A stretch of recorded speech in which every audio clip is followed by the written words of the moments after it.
Bueno, buenas tardes a todos los presentes. Vamos a comenzar con el curso integral de diagnóstico por imágenes.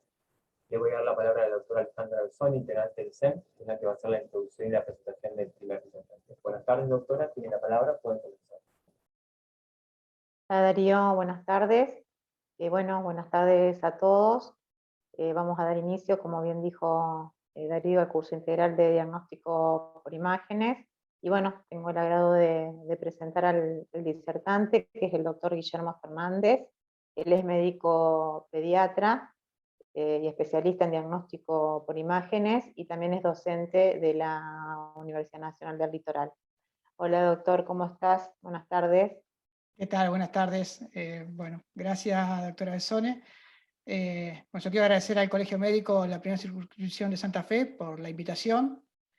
Y bueno, la idea de esta charla, la primera charla que me toca a mí, es hablar un poco de la radiología del tórax y abdomen en pediatría y tratar de que se lleven algunos tips que son importantes a la hora de ver en pediatría las imágenes, ¿no? Perfecto. Doc, vamos a aclararle a los alumnos que al final de la disertación se van a responder las preguntas que ellos pueden ir haciendo en el chat. Perfecto, perfecto. Bueno, bárbaro.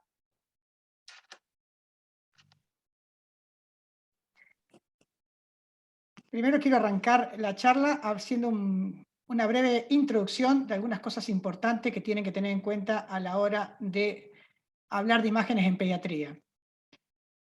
Fíjense que en un servicio de alta complejidad sigue siendo uno de los principales pilares a la hora de estudiar por imágenes un paciente la radiología estándar. O sea que es algo que a pesar de los años sigue teniendo su auge y sigue teniendo importancia a la hora de hacer un diagnóstico en pediatría como en adulto, ¿no? Después siguen la ecografía, tomografía, estudio radiológico, resonancia y el resto. Esto nos está diciendo que hoy en día da mucha información significativa para el paciente la radiología estándar a pesar del tiempo. Y lo que tienen que saber es que muchas veces, no solamente porque da información de radiología estándar, sino también porque es justamente lo que más saben los médicos a la hora de recibirse y saber interpretar son las radiografías. Entonces, muchas veces refleja lo que uno enseña y lo que aprenden los alumnos a la hora de salir de la facultad o empezar a trabajar. Otra cosa que quiero que tengan en cuenta a la hora de hablar de imágenes en pediatría, recuerden que los chicos son más sensibles a la radiación que los adultos, entonces siempre hay que hacerse unas preguntas a la hora de hacer una práctica de diagnóstico por imágenes. Lo primero que se tiene que preguntar es si el método que van a utilizar para valorar esta imagen o este paciente es inocuo. Si es un procedimiento que es invasivo o no es invasivo, si utiliza radiación o no utiliza radiación, que es lo primero que se tiene que preguntar. Lo otro que tienen que saber que dentro de la radiación, después de la causa poblacional, los médicos, los diagnósticos médicos, o sea, los pedidos médicos, son una de las primeras causas de radiación poblacional. Por eso hay que tener cuidado a la hora de hacer solicitudes que utilizan radiación, sobre todo en pediatría, pensar que estamos irradiando al paciente. Tener presente siempre que a menor edad el paciente es más sensible a la radiación. Pensar si realmente está indicada el estudio que van a pedir, sobre todo si utiliza radiación, si está indicada para este paciente. Y esto es importante, saber si el resultado que nos va a dar este examen, ya sea positivo o negativo, va a influir en la conducta médica. Porque si el estudio que voy a pedir no va a cambiar lo que yo voy a hacer con este paciente, es preferible no hacerlo, ya que vamos a irradiar a un paciente y ustedes le van a dar, por ejemplo, antibiótico para una sinusitis, por más que la placa le muestre que no tenga sinusitis. Entonces, siempre tener en cuenta si les va a cambiar la conducta o no. Esto es importante también, valorar estudios anteriores. A la hora de solicitar una radiografía, ya sea de tórax, de abdomen, valorar estudios anteriores. Muchos pacientes consultan que van de guardia en guardia, o sea, van un día a una guardia, a los 2 días siguen con los síntomas, van de nuevo a otra guardia, lo ve otro paciente diferente, y muchas veces terminan pidiendo lo mismo sin saber que tiene un estudio igual de hace 24 o 48 horas previa o más. Entonces siempre es importante preguntarle si tiene estudios anteriores relacionados con lo que está pidiendo. Y lo otro siempre es consultar al profesional idóneo, es decir, siempre saber ante la duda en qué pedir o ante la duda de qué estoy viendo en una imagen, consultar con el profesional idóneo antes de seguir avanzando con los estudios, que a lo mejor con una radiografía podíamos hacer un diagnóstico o con una ecografía podíamos hacer un diagnóstico. Lo mismo que los estudios, siempre se recomienda en pediatría que sean los lugares idóneos en los cuales están acostumbrados a tratar con chicos para evitar realizar muchas radiografías porque salen mal y no estar acostumbrado a manejar chicos. Siempre tratar de evitar la repetición de placa. Y la última pregunta es hacerse las 9 preguntas anteriores y si uno respondió que sí, pueden hacer el estudio que uno sospecha. Yo siempre le digo a los médicos que hacen pedidos en imágenes pediátricas que lo primero que tienen que saber es qué es lo que quieren ver. Entonces de ahí a lo que quieren ver, saber qué es lo que van a pedir y saber cómo pedirlo. Muchas veces saben que hay que hacer una tomografía, pero no saben si la tomografía es con contraste, sin contraste, cómo tienen que hacerla. Entonces, ante la duda, si no saben cómo hacer el pedido, es preferible hablar con algún colega y asegurarse cómo tiene que hacer el pedido, porque un pedido mal hecho es recibir un estudio mal hecho en el cual no le va a servir a lo que quieren ver.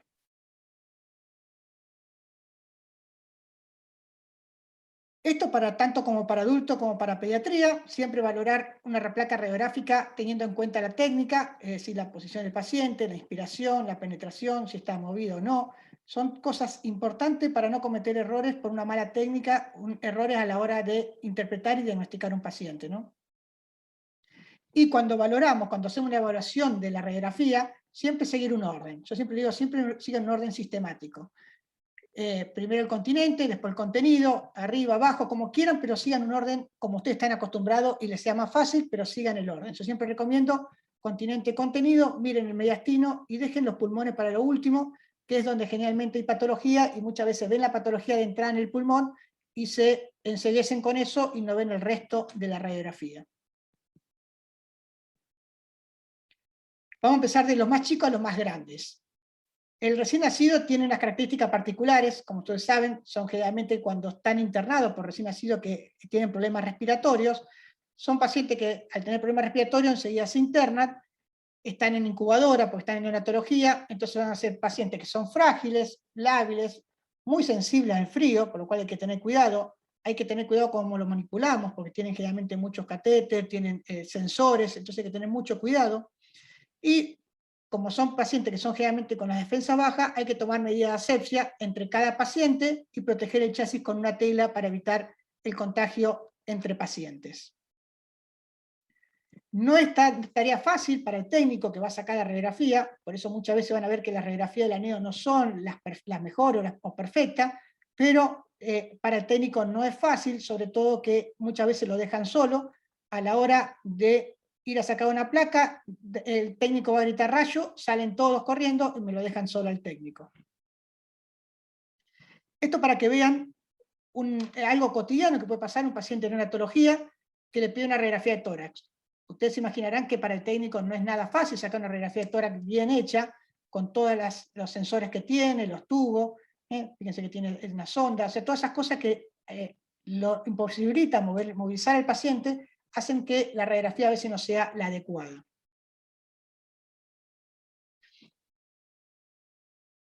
Esto es importante para todos los médicos que están comenzando, los médicos que ya tienen más experiencia.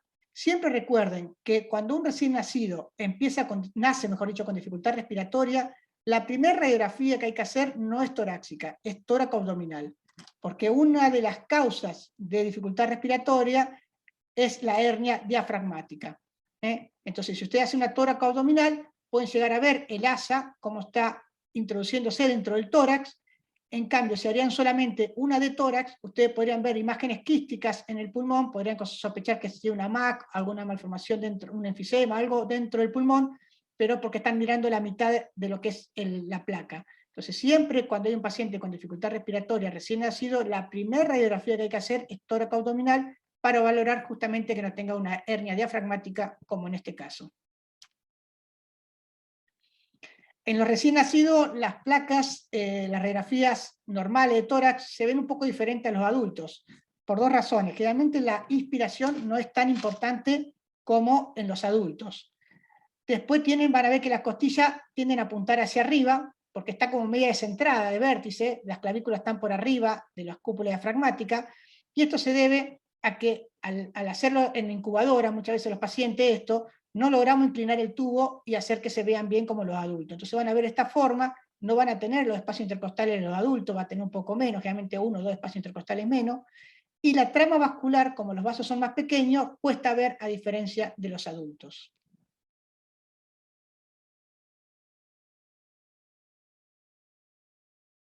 Ya hablando un poquito de chicos más grandes, ya mayores del mes, 1 mes y medio, 2 meses, ya uno puede sacar una radiografía de tórax, sobre todo en la mesa examinadora. Algo que se recomienda generalmente en pediatría, en aquellos menores de 4 años, no sacar la radiografía de tórax ni parado ni sentado, sino hacerla de cúbito dorsal, como están viendo acá en la imagen.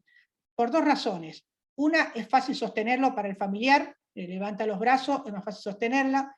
Otra se puede ser protección de gónadas, que es bueno proteger las gónadas, sobre todo en pacientes chiquitos, y de esta forma se sostiene mejor al chico. En cambio, si lo queremos sentar en una camilla, una silla, o lo queremos poner de pie, muchas veces se mueven y es más difícil sacar la radiografía. En la radiografía, entonces, menores de 4 meses, se recomienda de cúbito dorsal. El rayo, fíjense que entra en sentido cefalocaudal entre 10 y 45 grados para poder que las clavículas se vean como con las placas normales a nivel de los vértices pulmonares. Fíjense lo que sería una radiografía movida, totalmente centrada. Esto no se puede diagnosticar, no se puede interpretar esta radiografía, ya que está totalmente centrada. Uno sospecha que puede ser una atelectasia, en realidad no se puede decir qué es ni qué no es, porque al estar descentrada no sabemos qué es lo que estamos viendo acá. Entonces una radiografía movida se repite, no se puede valorar. Ya en los chicos mayores de 4 años se puede hacer la radiografía de tórax de pie o sentado, pero fíjense que a diferencia de los adultos, en vez de mirar el chasis, lo hacemos mirando el tubo. Entonces la radiografía se dice que son antero-posterior. De esta forma es más fácil que los chicos también se queden quietos, porque imagínense un chico mirando el chasis, es más difícil que se enoje o que se mueva. En cambio así lo podemos entretener mirando algo y se pueden quedar más quietos. Esta es una de las razones por la cual, ustedes saben que en la radiografía de tórax muchas veces se habla que el índice cardiotoráxico en adulto es del 50% y en pediatría del 60%, del 0,6%. Esto se da muchas veces porque la radiografía de tórax de los niños se da generalmente antero-posterior. Entonces el corazón se aleja del chasis y me hace una leve cardiomegalia fisiológica por la toma de la radiografía. Entonces hay que tener en cuenta que muchas veces la radiografía de tórax en chiquitos que son mayores de 2 meses o de 1 mes y que se puede hacer de pie, siempre acuérdense que se hace antero-posterior. Entonces de esa forma el corazón me puede dar una pseudocardiomegalia, por lo cual se considera que está aumentado cuando supera el 60% del tórax. La penetración. La penetración hay que tener en cuenta, de la penetración hay que tener en cuenta siempre que se vea a través del corazón, para que esté bien adecuadamente penetrada la placa, a través del corazón, la columna dorsal, no nítidamente, pero sí que se vea algo de la columna dorsal y el espacio intercostal a través del corazón. Entonces esto nos permite, dentro de todo, valorar lo que se puede encontrar por detrás del corazón, sin estar demasiado penetrada, así como está esta imagen. Fíjense, esta es una radiografía de tórax informada como normal, y si ustedes miran, está muy poco penetrada, casi no se ven los espacios intercostales acá, y la columna tampoco se ve muy bien. Le hicieron otra nueva radiografía con adecuada penetración, y se está viendo por detrás del corazón una imagen redondeada, radiopaca, que se le hace una radiografía de perfil, y en la radiografía de perfil se puede ver que está por detrás del corazón. Acuérdense que acá tienen la aurícula izquierda, perdón. Acuérdense que acá tienen la aurícula izquierda y por detrás están viendo esta imagen radiopaca. Al ver esta imagen radiopaca que está dentro, pareciera el mediastino, se recomienda completar con otro estudio. En este caso se hizo una tomografía con contraste, y se está viendo que, fíjense, una tomografía con contraste con ventana para mediastino. Fíjense que se está viendo muy bien el mediastino y no se ve nada el corazón, bien negro porque es la ventana para mediastino. Y están viendo una imagen quística que no reforzó con el contraste, a nivel paramediastinal inferior izquierdo. En este caso fue un quiste branquial. Otra cosa que tienen que tener en cuenta es la inspiración o expiración. La inspiración máxima en los chicos se logra sobre todo cuando están llorando, cuando está por comenzar el llanto. Es decir, cuando empieza a querer gritar, ahí hay que sacar la placa al técnico para que tenga una adecuada inspiración el paciente. Entre 9, 10 hasta 8 se considera bien, ya cuando tiene menos de 7 está expirada. Y aunque ustedes no crean, también sirve la radiografía en expiración, ya vamos a ver por qué. Pero cuando uno pide de rutina, tiene que estar adecuadamente inspirada. Si ustedes sacan una radiografía y está expirada, le va a parecer que tiene una cardiomegalia, le va a parecer que tiene opacidades, entonces hay que tener en cuenta que esté bien inspirada. Esto para que vean lo que es, esto es un paciente que me enviaron a mí para que le haga una radiografía de perfil o una tomografía. Sospechaban que tenía o una hernia diafragmática o un quiste en base del pulmón izquierdo. Sospechaban que tenía algo ahí que no le cerraba. Si ustedes miran, llama la atención que es como muy parecida a la imagen de abajo. Bueno, la miramos a la placa, no nos cerraba para que sea una hernia diafragmática, y en vez de hacer el perfil, le hicimos otra vez la radiografía. Repetimos la radiografía y no se vio nada de lo que se veía en la anterior. Si ustedes miran ahora detenidamente, fíjense que tiene, esperen que me molesta esto,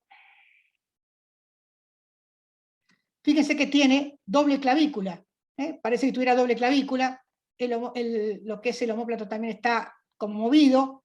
Esto en realidad fue una placa movida, fíjense que tuviera las costillas como varias costillas, es una placa que salió movida o con doble disparo, que también era otra de las cosas que puede pasar, que dispare 2 veces el técnico.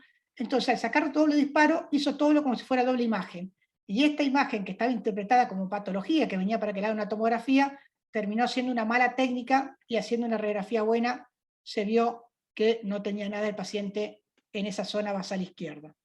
Entonces eso quiero que se acuerden de que la importancia de la técnica a la hora de valorar una radiografía. Y lo otro que pueden hacer, como lo dije antes, es en expiración. En pediatría se utiliza la radiografía en expiración para indicaciones específicas.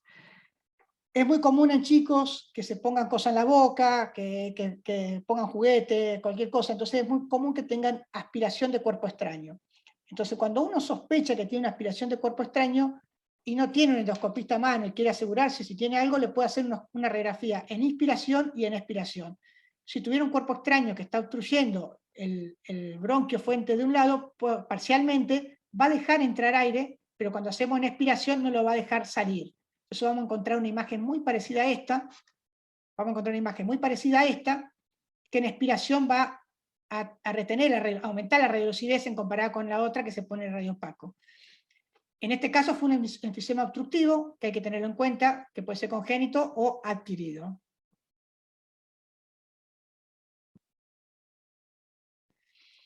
Otra cosa que quiero que se acuerden, que en pediatría, yo les digo cosas que son diferentes pediatría que adulto, ¿no? En pediatría no se pide el par radiológico frente y perfil.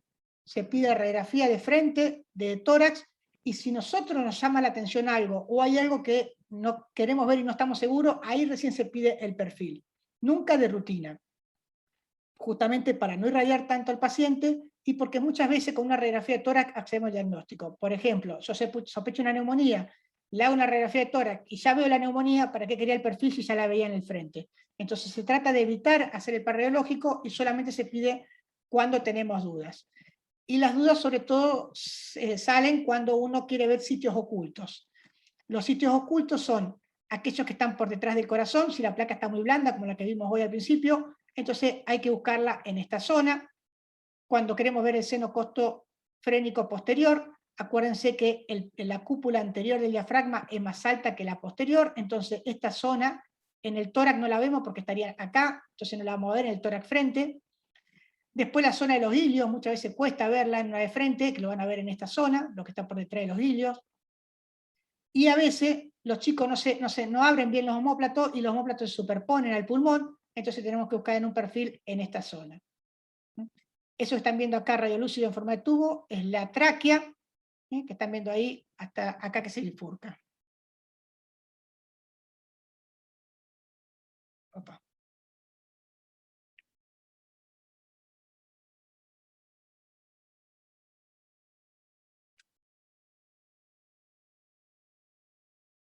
Esperen que se me fue, no sé por qué se me fue al final.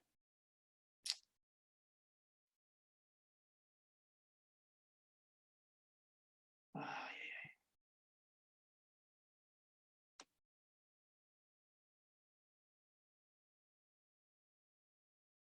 Bien. Entonces, el perfil en pediatría nunca de rutina, sino cuando sospechamos algo que no logramos ver en el frente. Vamos a hablar un poquito de las infecciones. Las infecciones que podemos encontrar en los pulmones son las infecciones virales, las bacterianas, algunas complicaciones o neumonías que podemos encontrar en los pulmones.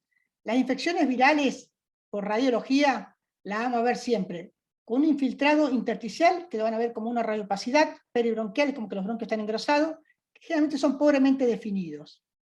Después van a ver condensaciones, como si fueran a imágenes parcheadas, imágenes radiopacas parcheadas, que no tienen un límite anatómico específico y van siendo en diferentes lóbulos. Son pequeñas consolidaciones chiquitas que hacen las neumonías virales. Y lo otro que pueden encontrar es que, a diferencia de la neumonía, las pequeñas afectaciones nunca son segmentarias, como son las neumonías, como son las atelectasias. Las cisuras se mantienen en su sitio, no alteran los hilios pulmonares, a diferencia de las atelectasias, y no desplazan el mediastino. Recordar siempre que las enfermedades virales muchas veces se asocian con lo que se llama bronquitis obstructiva, entonces van a tener cuadros de hiperinsuflación. Acá tenemos una radiografía de frente y perfil, donde estamos viendo que en esta radiografía que hay una radiopacidad peribronquial, iliar y hiperiliar, con, fíjense como que fuera el tórax sucio por el filtrado ese que produce, por la radiopacidad. Hay como el diafragma como que quiere descenderse, en el perfil se ve mejor el diafragma aplanado, aumento del diámetro antero-posterior del tórax, todo esto se hace por atrapamiento aéreo. Y una cosa que se ve mucho en las infecciones virales son las atelectasias. Las atelectasias lo van a ver como imágenes radiopacas, triangulares, generalmente con vértice hacia el ilio, y como estas enfermedades virales producen engrosamiento de los bronquios, muchas veces se llenan de moco ese bronquio y me produce una atelectasia. Son aquellos pacientes que tienen cuadro viral, que uno está con una dificultad respiratoria leve y de golpe empiezan con mayor dificultad respiratoria. Entonces, en esos casos hay que sospechar que se complicó con una atelectasia.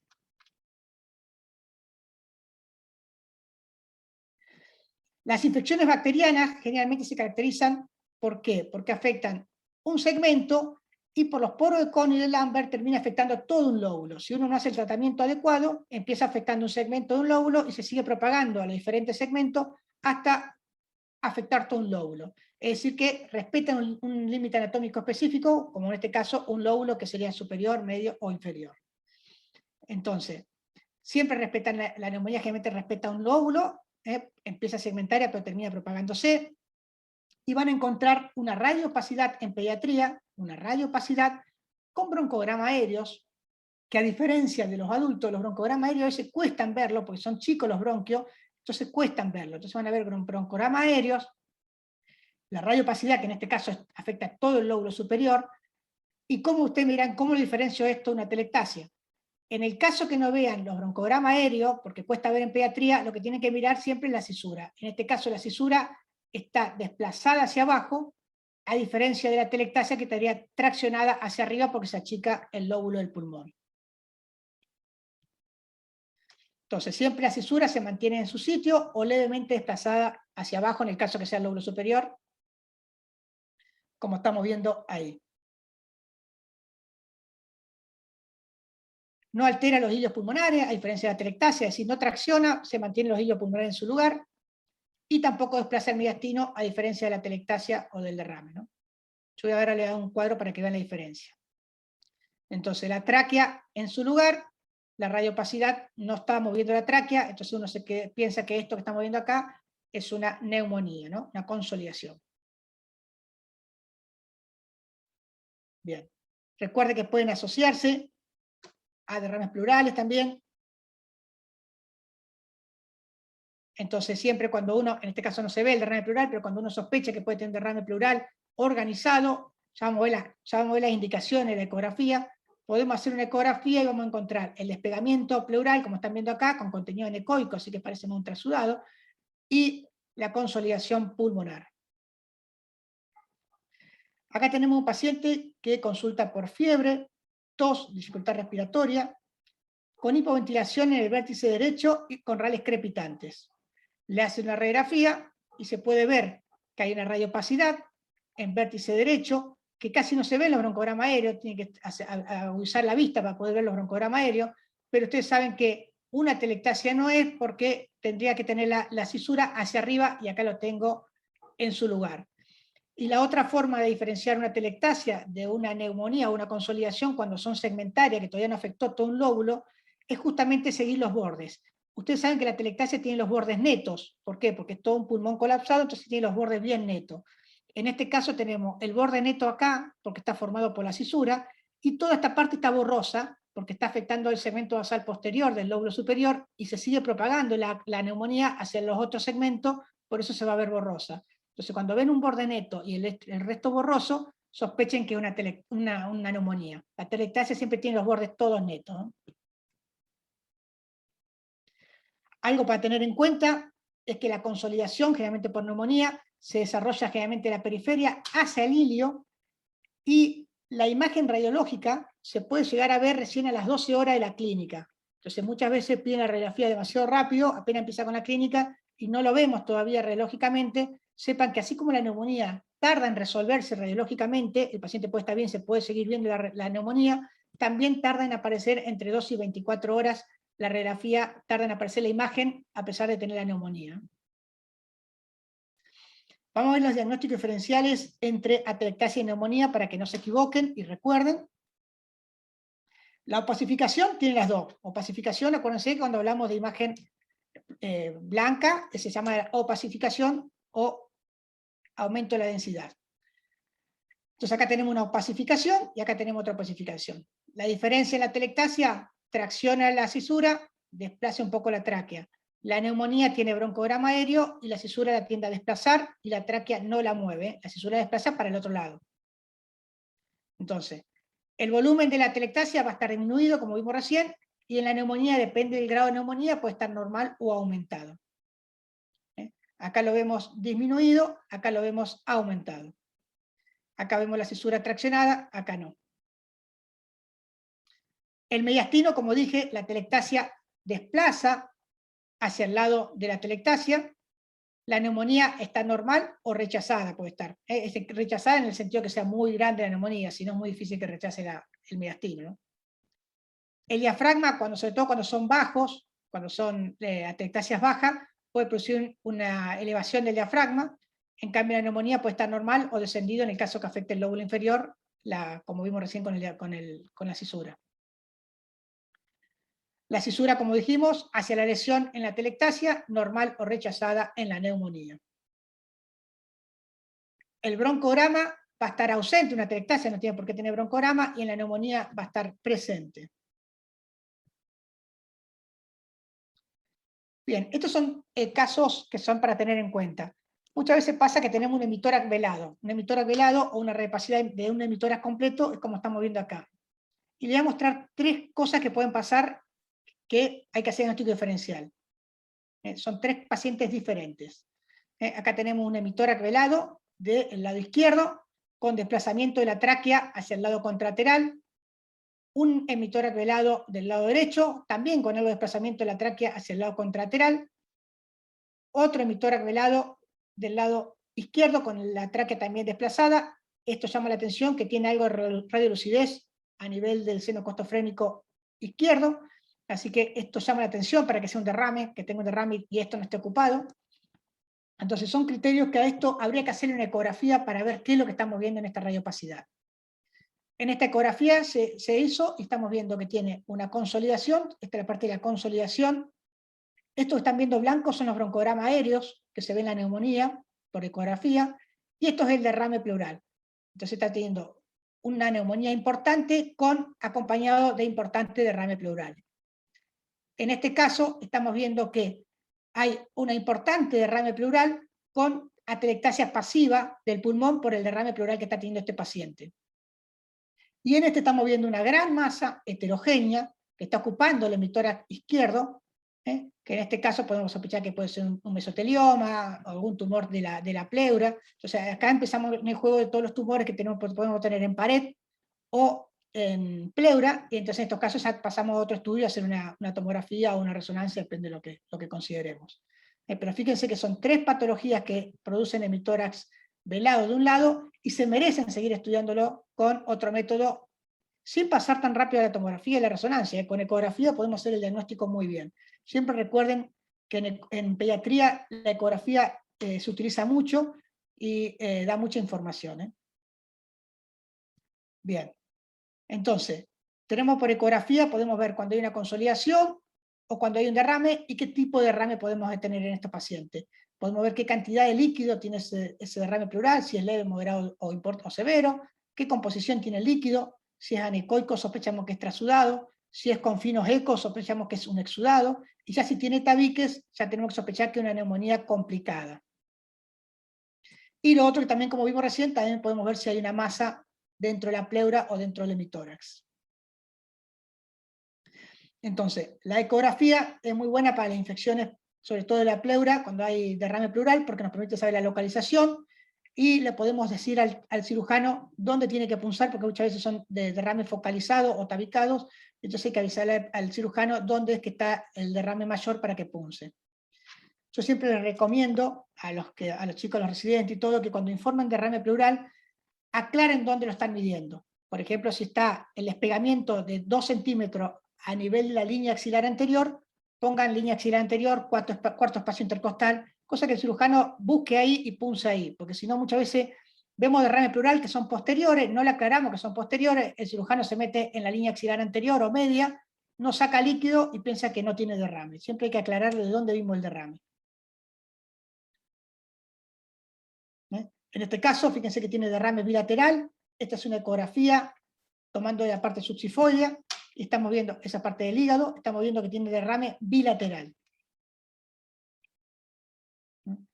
Derrame con la consolidación, un derrame importante,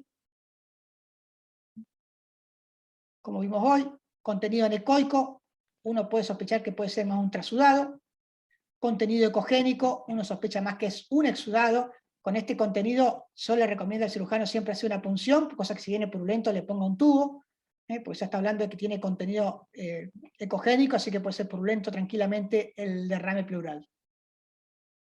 Y ya cuando tiene tabiques, es muy importante porque son derrames que se están organizando, y si el cirujano pone una aguja, a lo mejor drena, por ejemplo, esta cavidad y quedan todas las otras cavidades. En estos casos muchas veces hay que hacer toracocentesis y toracoscopía para poder debridar todo esas tabiques que tiene y poder drenar para que el paciente mejore su clínica. Entonces, cuando tenemos un paciente con fiebre, hay que sacar, primero que hay que pedir sobre todo, sospechamos algo pulmonar, pedir la radiografía de tórax y valorar si tiene derrame o no tiene derrame. Si tiene derrame pequeño porque el seno costofrénico está apenas borrado, se recomienda valorar con antibiótico y ver si mejora o no. Si no mejora con los antibióticos, pensar o en repetir la radiografía o en hacer ecografía. Si mejora, no es necesario hacer más nada.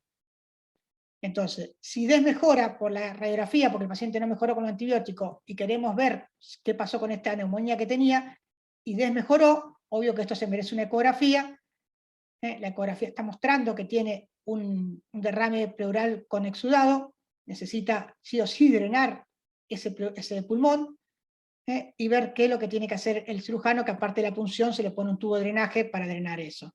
Y si tiene tabique, se hace una toracoscopía para debridar todas esas lesiones. Bien, entonces las complicaciones que puede encontrar un paciente con derrame que hicieron tratamiento es, por ejemplo, que le pongan un tubo, el tubo está acodado y no está drenando. Entonces, a pesar de tener un tubo, no mejora. O sea, si nosotros ponemos un tubo y mejora, listo, nos quedamos tranquilos. Pero si le ponemos el tubo y no mejora, hay que sospechar que puede haber un problema en el tubo. Entonces hay que valorar ese tubo, por qué es que no está drenando a pesar de seguir con el derrame. volver en todo caso, si vemos que el tubo nos impresiona bien colocado, volver a pedir una ecografía por las dudas que tenga tabiques y sea que el tubo está drenando una parte y quedó un montón de derrames sin drenar. Siempre acuérdense, cuando tiene tabique se recomienda toracoscopía. O la otra que puede pasar es que vemos el tubo bien colocado, pero no drena. Entonces algo está pasando con ese tubo. Cuando pasan estas cosas, se recomienda ya pasar otro método como es la tomografía para ver si está adecuadamente colocado ese tubo, porque recuérdense, muchas veces con radiografía estamos viendo en 2 dimensiones, es decir, acá estamos viendo a lo alto y a lo ancho, y con la tomografía vemos mejor las dimensiones para ubicarnos en tiempo, en el espacio del tórax. Y fíjense que este tubo, que parecía que estaba bien colocado, en realidad estaba en la pared, estaba por detrás de lo que es el hemitórax. Es decir, se metió y se fue para atrás, y vos lo vemos una radiografía de frente y pareciera que estaría dentro del pulmón, y en realidad está por fuera de la pared torácica. Entonces hay que valorar cuando no drena qué está pasando con ese tubo. Ahí están viendo el tubo, por tomografía, ¿no? Esta es una tomografía, por las dudas, con contraste endovenoso, ventana para mediastino, acuérdense que el pulmón está viendo negro y están viendo muy bien el mediastino. Ahí se ve el derrame perfectamente, ya esta neumonía que parece que tuviera más necrotizante por cómo está reforzando. Y acá tenemos otro paciente que también tiene una neumonía, así se ve la neumonía en tomografía, fíjense los broncograma aéreo, la consolidación y el tubo que está metido dentro del pulmón. Puede pasar eso, que se meta dentro del pulmón. Son tubos que a veces burbujean, largan aire, pero no largan la secreción del derrame. Entonces cuando burbujea tanto hay que sospechar que puede estar metido dentro del pulmón. Y otra complicación que puede tener las neumonías, aparte del derrame pleural como vimos recién, son las necrosis. Es decir, que hagan la neumonía, empiezan a tener menor vascularización, esa zona de consolidación, y producen necrosis. Entonces van a ver con tomografía, que son pacientes que no mejoran, le hacen la tomografía para ver qué está pasando con esa neumonía. Siempre hay que pedirla cuando sospechamos un proceso infeccioso o tumoral, hacer la tomografía con contraste endovenoso, ¿no? Porque esto es lo que nos permite ver qué zona toma el contraste y qué zona no toma el contraste. Entonces sabemos que esta zona que no están tomando el contraste son áreas de necrosis pulmonar, con cavidades, ya tiene cavidad de acá, que es una de las complicaciones de la neumonía, ¿no? Acá vemos otra imagen, también, otra neumonía, otro absceso, una área de consolidación que se abscedó, tiene toda secreción adentro, refuerza la periferia y acá no. Es un absceso pulmonar que también es complicación de la neumonía. La atelectasia ya estuvimos hablando algo, pero bueno, repasemos un poco. En la atelectasia hay una pérdida de aire, que puede ser completa de un lóbulo o incompleta cuando afecta segmento del parénquima pulmonar. Entonces, siempre cuanto más grande sea la atelectasia, más síntomas va a producir, tanto en el paciente como radiológicamente. Cuanto más chiquita sea la atelectasia, muchas veces no produce tantos síntomas, o sobre todo no produce tanta imágenes radiológicas. Recuerden que existe la atelectasia redonda también, y la característica de la atelectasia que tienen bordes netos, como les dije hoy, los bordes son siempre netos. ¿Cuáles son los signos directos de la atelectasia? Son aquellos que están cerca de la atelectasia, es decir, desplaza la cisura, la opacidad es triangular con el vértice hacia el ilio, y puede tener un aumento aparente de las tramas vasculares. En cambio, los indirectos son los que están más alejados de la atelectasia, como elevación del diafragma, desplazamiento del mediastino, desplazamiento de los ilios, y muchas veces hay una hiperinsuflación compensadora de la parte del pulmón que no tiene la atelectasia, ¿no? Ejemplo, paciente internado con 5 meses por bronquiolitis, que de golpe empieza con dificultad para alimentarse y mayor taquipnea. Ese es un típico paciente que están internados, de golpe te llama la enfermera, doctor, venga, porque el paciente desmejoró en forma abrupta. Entonces, como dije antes, esos pacientes que están internados por bronquiolitis y desmejoran en forma abrupta, lo primero que tienen que pensar es que esta bronquiolitis se le agregó una atelectasia. Se hace la radiografía, y en la radiografía se está viendo cómo hay una radiopacidad a nivel del lóbulo superior derecho, está traccionando la cisura hacia acá, un poco de desplazamiento de la tráquea hacia el lado este, y nos está diciendo que esto que estamos viendo es una atelectasia. Si ustedes miran, hay atrapamiento aéreo por la misma bronquiolitis que tenía el paciente, pero bueno, esto fue lo que desmejoró su clínica, la atelectasia del lóbulo superior. Bien. Yo siempre le digo que en pediatría los pacientes pediátricos no son adultos chiquitos, son totalmente diferentes a los adultos, Entonces hay muchas normalidades o variantes normales que hay que tener en cuenta y no interpretarlas como patologías. Un ejemplo, una radiografía de tórax frente, donde estamos viendo una radioopacidad. Está en la radioopacidad que llama la atención, no podría decir que puede ser una telectasia, no está mal que sospeche una telectasia, está media descentrada, así que bueno, habría que ver qué es lo que puede ser esto. Se le hace, como no había ecografía, se le hace un perfil, y en el perfil se ve que está a nivel del espacio retroesternal, ocupando el espacio claro retroesternal. Recuerden que en los pacientes menores de 2 o 3 años tenemos una estructura que se llama timo. El timo es normal de ver en estos pacientes y hay diferentes tamaños y morfología. Entonces, cuando vemos que está ocupando la región retroesternal, hay que sospechar que puede ser el timo. Acá tenemos otra forma de timo, que muchas veces se interpreta como mediastino ensanchado, y en realidad el timo normal, que lo que característica que tiene el timo es que es una estructura blanda que se acomoda a las estructuras vecinas, por lo cual no va a producir desplazamiento de órganos y se va a acomodar a las costillas y va a producir esa ondulación que se llama el signo de la vela tímica. Ahí se ve, acá se ve mejor todavía el signo de la vela tímica. Fíjense las ondulaciones que tiene porque se acomoda a las costillas. Entonces cuando vemos esta zona de esta radiopacidad a nivel de mediastino, hay que sospechar que puede ser el timo, sobre todo en menores de 3 años. Si tenemos dudas en si es timo o no es timo, una forma fácil de sacarnos las dudas es hacer una ecografía. Fíjense que esto está en contacto, acuérdense que está en contacto con la parrilla costal, entonces ponemos el traductor a nivel de los espacios paraesternales y podemos ver que esto que están viendo acá es el timo, que se ve de esta forma por ecografía. Vamos a ver los vasos que no se desplazan, porque justamente el timo se acomoda a los órganos, entonces uno se queda tranquilo que ya por ecografía es un timo. Hay timos raros, que estos sí necesitan estudio, porque la verdad que uno los ve y no dice como primer diagnóstico un timo, que es este que están viendo acá, es un timo para cardíaco derecho, que si ustedes miran o tienen idea de algo de adulto, tranquilamente podrían sospechar que es una dilatación de la aurícula derecha, que a veces es el signo del hombro que le dicen, pero bueno, en este caso no es una patología del corazón, sino es un timo a nivel paracardíaco derecho. Obvio que esta radiografía se merece la ecografía, se le hizo la ecografía y se ve muy bien que es el timo de características normales. Otra cosa que tienen que tener en cuenta, que no se queden con que es el timo y no existen patologías del timo. Acuérdense que el timo es un órgano que tiene patología, un órgano que sirve de defensa, sobre todo en los primeros años, entonces puede tener patologías y hay que tenerlas en cuenta. En esta que están viendo acá, es un timo normal, no desplaza los vasos. En esta que están viendo acá es el timo, que está totalmente ecogénico, como están viendo ahí, está ecogénico porque tiene grasa. En esta es un timo, esta que están viendo acá es un timo heterogéneo, fíjense que a diferencia de este, que es bastante homogéneo, tiene áreas hipoecoicas, con algunas áreas ecogénicas, es un timo que tiene un infiltrado leucémico, y esta que están viendo acá también tiene unas lesiones ecogénicas puntiformes, con imágenes quísticas chiquitas, que fue una histocitosis que está afectando el timo. Entonces sepas que también el timo tiene patología y no piensen que porque sea timo no puede ser patológico. Por eso recomiendo siempre, ante la duda, hacer una ecografía, que la ecografía es muy buena a la hora de valorar estas estructuras.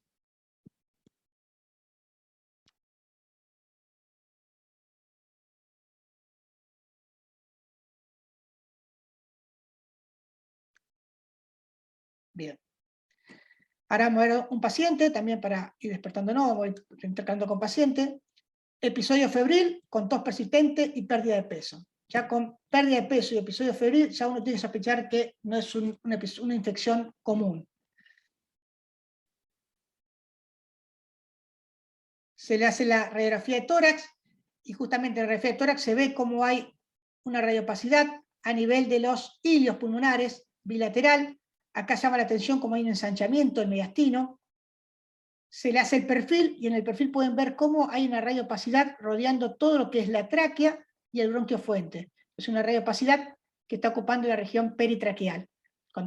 Recuerden siempre que rodeando a la tráquea hay muchos ganglios, tanto rodeando a la tráquea por delante, por detrás, por debajo de la carina y en la ventana aórtico-pulmonar. Entonces, cuando ven estas radiopacidades y un paciente que tiene fiebre y pérdida de peso, lo primero que tienen que sospechar es que esto es un tumor. Se recomienda hacer la tomografía, se le hace tomografía y hay una múltiples adenomegalias, todo conglomerado de adenomegalias a nivel de región subcariñal y a nivel de los hilios pulmonares. Bueno, en este caso terminó siendo un linfoma.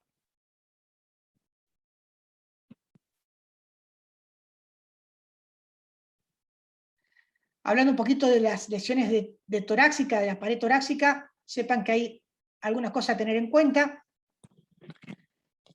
Esto, por ejemplo, es un paciente que hace una radiografía de tórax y se ve una radiopacidad en el tórax derecho.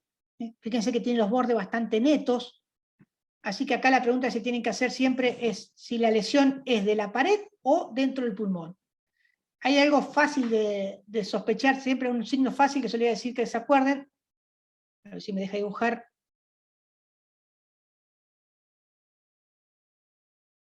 Creo que con este. Bien, si ustedes miran acá, es como que fuera una media pelota. Si ustedes continúan la pelota, la hacen completa y marcan el centro, si el centro da a nivel de la clavícula, a nivel de, perdón, de la costilla o por fuera, generalmente la lesión es extrapulmonar. Si el centro me da a nivel del pulmón, o sea, por dentro de la parrilla costal, generalmente la lesión es intrapulmonar. Después está el signo de los ángulos, si son obtusos o agudos. Sepan que cuando los ángulos son agudos, se dicen que es intrapulmonar, y cuando los ángulos son obtusos, como en este caso, o en pancita embarazada, generalmente son extrapulmonar.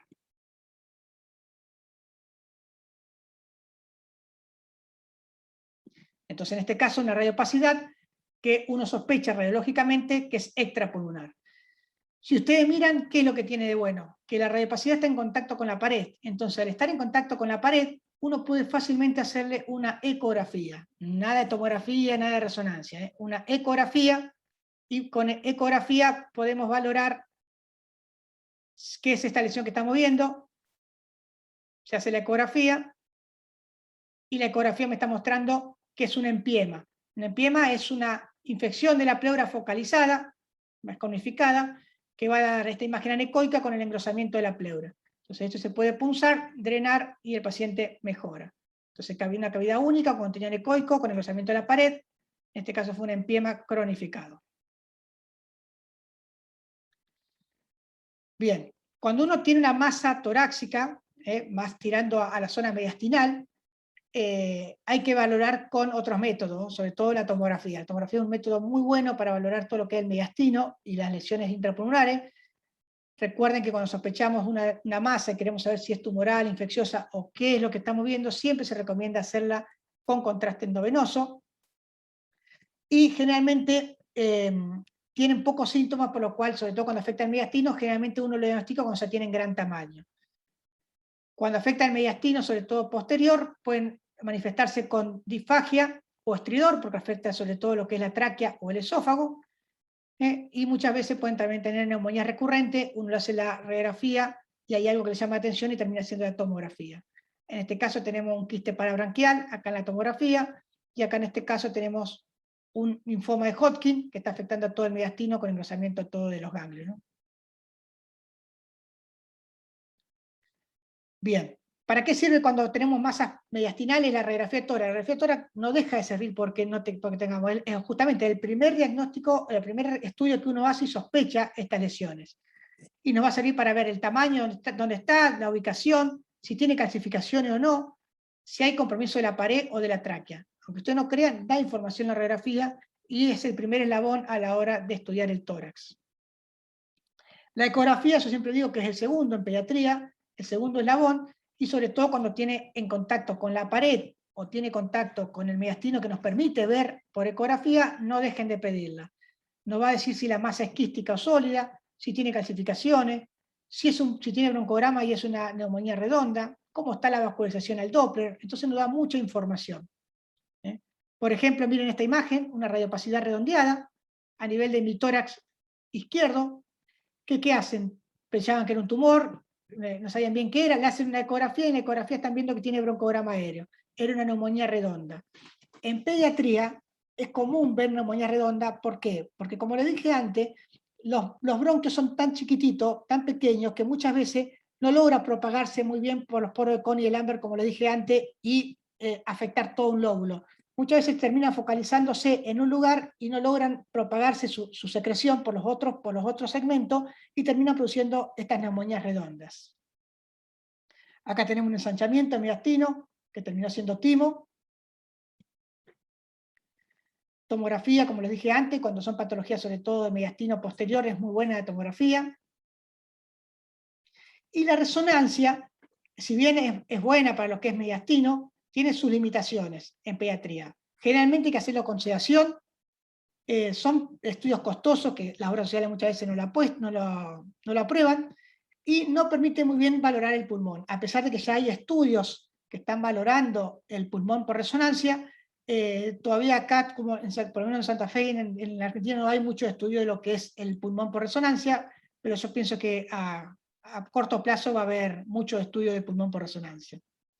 Pero recuerden que es costoso y lleva mucho tiempo la resonancia, entonces el paciente siempre hay que hacerlo con anestesia en lo que es pediatría. De los tumores frecuentes en pediatría, quiero hacer un hincapié en algunos, como es el linfoma, que es el 70% de las masas mediastinales en los niños. Recordad que el Hodgkin es más frecuente, entonces siempre que veamos una masa mediastinal, siempre sospechar el linfoma, ¿no? Cuando sospechamos linfoma, se recomienda hacer la tomografía para valorar no solamente a nivel pulmonar, sino a nivel abdominal, si no hay afectación supra e infradiafragmática. Bien. Acá tenemos, fíjense, el tórax como que fuera un 8, doble silueta, ensanchado el mediastino superior. Se le hace una tomografía, porque este llama la atención, como tiene bordes netos para hacer timo. Se hace una tomografía y se ve que tiene una imagen quística a nivel de mediastino posterior, termina siendo un broncograma que está desplazando la tráquea y los órganos. Esta es otra patología que pueden ver en pediatría, una radiopacidad en base derecha, que están viendo acá, que muchas veces se diagnostican prenatal, a veces se pueden ver hasta prenatal. Se le hace una ecografía y por ecografía se ve que esta imagen recibe un vaso con el Doppler, a nivel de la aorta, un vaso que va hacia esta zona. Cuando vemos un vaso que está irrigando una imagen dentro del pulmón, lo que se denomina secuestro. Secuestro es como si fuera una estructura pulmonar que tiene una irrigación fuera de lo que es la arteria pulmonar, que puede estar dentro de la pleura o por fuera de la pleura, si en el caso que sea extrapulmonar, ¿no? Pero son lesiones que la van a ver generalmente en la base y van a encontrar cómo el vaso nutricio nace, en este caso, de la aorta o de otro vaso, ¿no? Esto es lo que les decía hoy, la neumonía redonda, que se ve muy bien por ecografía, lactante con fiebre, y ven esta imagen, no piensen en tumor de entrada, sospechen que existe la neumonía redonda en pediatría. Y esto siempre le digo, porque es un tema de discusión que tengo, es que piden ecografía, por pequeños derrames pleurales ya piden ecografía. Yo por suerte con los cirujanos ya en el hospital de niños ya como que nos fuimos aceitando. El diagnóstico de derrame pleural radiológicamente ya se hace. Yo ya sé si tiene derrame pleural o no tiene por radiología. Si yo quiero hacer una ecografía es para ver si el cirujano necesita punzarlo o no, o para ver si tiene alguna complicación. Entonces una de las indicaciones de la ecografía en el derrame pleural es cuando tenemos un emitor opaco como el que vimos hoy, que pueden ser varias cosas, no solamente derrame. Cuando hay una opacidad focal que está en contacto con la pared, como vimos hoy el empiema. Cuando hay un mediastino ensanchado. Cuando hay una patología del diafragma, como puede ser una lobulación o una hernia, o cuando hay alguna alteración de la pared. Recuerde que las limitaciones de la ecografía son el aire, muchas veces para cuando hay aire rodeando una lesión cuesta valorarlas, sobre todo cuando hay una opacidad redondeada que está rodeada por pulmón normal. Repasando, entonces fíjense, una opacidad de hemitórax izquierdo, desplazamiento de la tráquea. Entonces acá tenemos dudas, ¿qué es? ¿Derrame? ¿Es neumonía? ¿Es una masa? En estos casos sí o sí se merece la ecografía. Otra lesión igual, hemitórax opaco, que tenemos que sospechar qué es esto que estamos viendo, si es un derrame, si es una consolidación, qué es lo que estamos viendo. La ecografía puede ir muy bien, en este caso un derrame complicado o tabicado. Otro hemitórax opaco, la ecografía puede ver que en este caso no fue un derrame solo, sino que estamos viendo una cavidad dentro del pulmón que está vertiendo el diafragma y termina siendo un absceso pulmonar. Fíjense con la ecografía cómo uno puede hacer diagnóstico en ecografía, en pediatría. Entonces, resumiendo, la ecografía está indicada en el hemitórax opaco de etiología dudosa, cuando la toracocentesis, es decir, los cirujanos punzan y no sacan, entonces sospechamos que puede tener tabique. Cuando hay una evolución desfavorable al drenaje que tiene el paciente para ver qué está pasando con ese derrame. Y obvio cuando tiene una evolución desfavorable a cualquier derrame, ¿no? Bien, y terminando ya con tórax, quiero que vean esto que es importante. Paciente con fiebre, tos y de mal medio socioeconómico que cayó a la guardia 2 de la mañana. Por la madre decía porque estaba con un poco de moco, fiebre, dificultad respiratoria.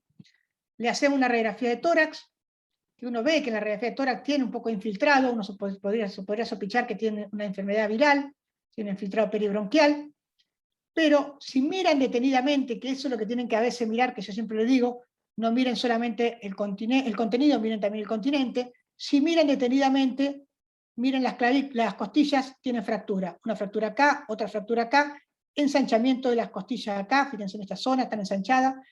Este es un paciente que tenía maltrato infantil, con fracturas nuevas, como están viendo ahí, y fracturas viejas, como están viendo acá el ensanchamiento. Entonces, no dejen de mirar en pediatría todo, no basen solamente a los pulmones, y más cuando le caen a 2 de la mañana y cuando nos agarran dormido como médico pediatra, y miren sobre todo todas a ver si no tiene también maltrato infantil, ¿eh? Bueno, cuando sospechamos maltrato infantil, una de las formas de estudiar todos los huesos es la cintilografía ósea, o si no, hacer radiografía de huesos largos, tórax, cráneo y columna.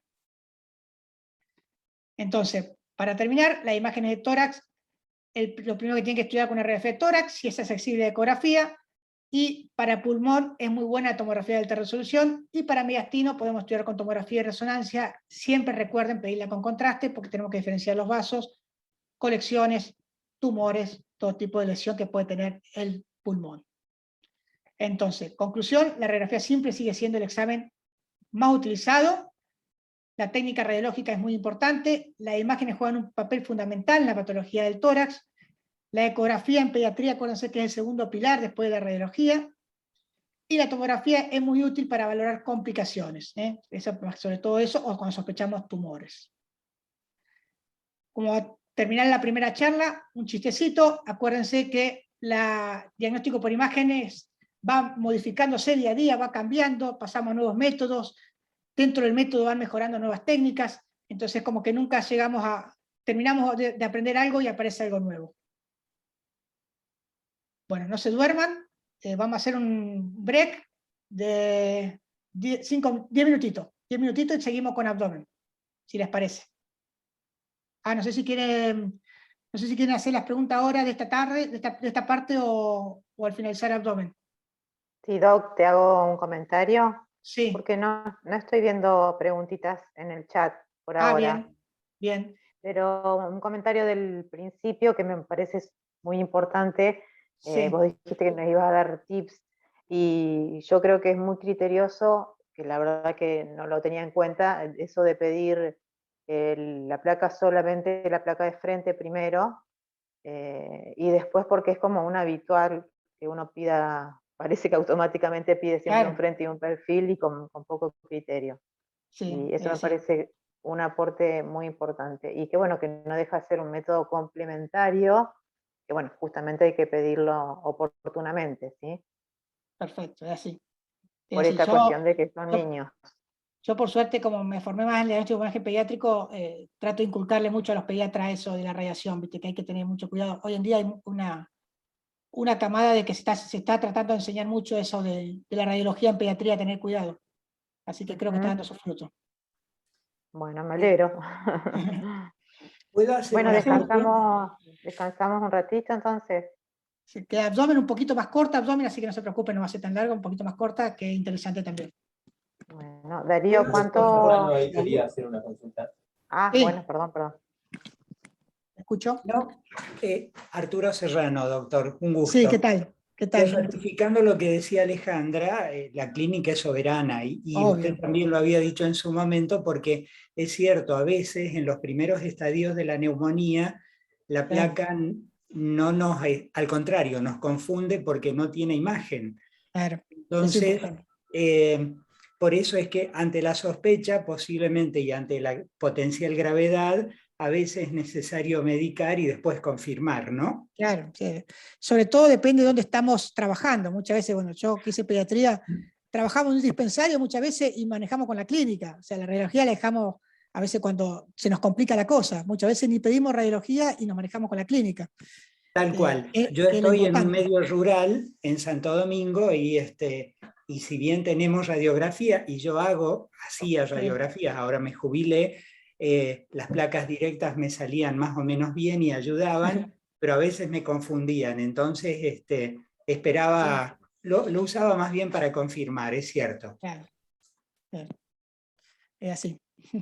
Gracias. Ha No, por sido favor, una gracias. charla muy, muy, muy, muy clara y sobre todo revalorizar el tema de los métodos diagnósticos complementarios simples, Sí, simple. porque es muy común que uno vea muchos pedidos de tomografías, de estudios de mayor complejidad, a veces innecesarios, como decía usted. Claro. Es verdad. Gracias. No, no, por favor, gracias. Bueno, ¿qué 10 minutitos te parece, Doc? Dale, ¿cuántos minutos? ¿10 minutos? ¿Es Dale, mucho? genial. Dale, Bueno, 20 y 10 nos volvemos a conectar, ¿sí, encontré. Darío? Bárbaro, Sí, doctora, sí. dale.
Doc, cuando quiera seguir.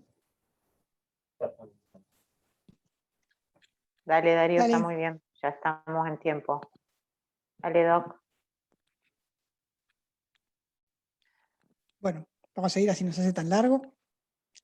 Ahora la idea de la segunda parte de la charla es hablar un poquito del abdomen, sobre todo de las urgencias que puede haber en un abdomen pediátrico.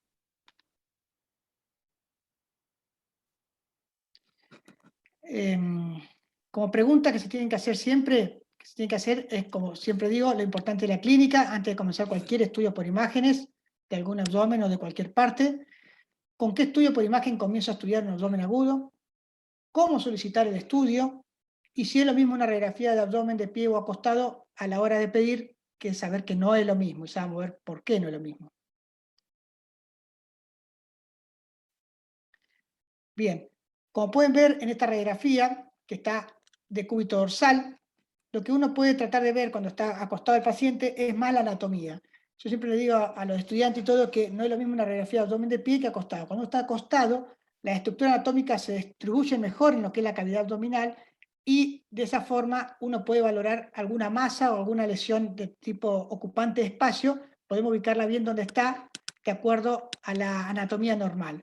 Entonces, generalmente en una radiografía, cuando lo hacemos de cúbito dorsal, vamos a ver bien lo que es el hígado a nivel del borde inferior de la costilla costal, vamos a ver bien lo que son los riñones, vamos a valorar mejor el psoas. En cambio, cuando uno hace una radiografía de pie, lo que más va a ver es la distribución del aire que tiene esta radiografía en el abdomen. Entonces, uno, depende de lo que está buscando, es lo que va a pedir. Otra cosa que se diferencia mucho del adulto es que en el adulto también se pide la radiografía de pie y acostado, como si fuera un par radiológico, y en pediatría tratamos de ver qué es lo que estamos buscando. Cuando buscamos un abdomen agudo de tipo oclusivo o suboclusivo, porque el paciente está con vómito o distensión abdominal, se recomienda hacerla de pie.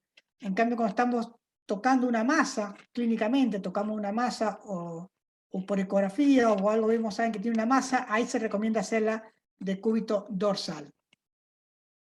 Es muy común más de pedirla de pie que acostado, pues justamente lo que pedimos sobre todo en abdomen agudo, ¿no?